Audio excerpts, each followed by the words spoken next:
नमस्ते दोस्तों, हमारे सेशन टू द पॉइंट में आज हम बात करेंगे विश्व में स्थित एक काल्पनिक रेखा के बारे में।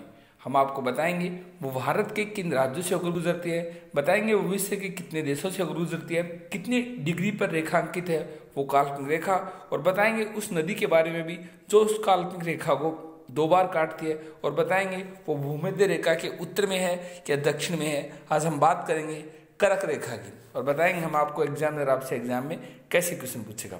बात करें कर्क रेखा की, तो कर्क रेखा भारत के 8 राज्यों से होकर गुजरती है। भारत के 8 राज्य हैं गुजरात, राजस्थान, मध्य प्रदेश, छत्तीसगढ़, झारखंड, वेस्ट बंगाल, त्रिपुरा और मिजोरम। हम आपको फिर से बता दें, वो राज्य हैं गुजरात, राजस्थान, मध्य प्रदेश, छत्तीसगढ़, झारखंड, वेस्ट बंगाल, त्रिपुरा और मिजोरम।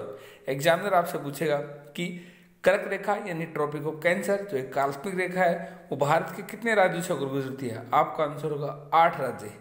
इसके अलावा एग्जामिनर आपसे पूछेगा कि कर्क रेखा भूमध्य रेखा के उत्तर में है या दक्षिण में।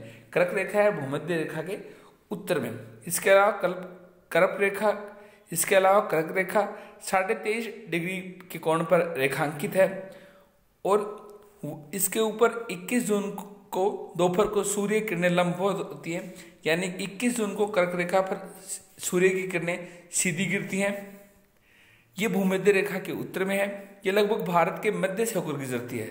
इसके अलावा कर्क रेखा 17 देशों से होकर गुजरती है और भारत की उनमें से एक है, और ये माही नदी को 2 बार पार करती है।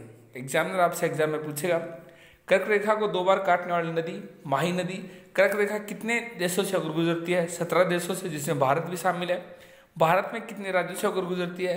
भारत में 8 राज्यों से होकर गुजरती है। इसके अलावा कर्क रेखा पर लंबवत सूर्य की किरणें कब पड़ती हैं, वो पड़ती हैं 21 जून को, और 21 जून को अभी हम योगा डे भी मनाते हैं।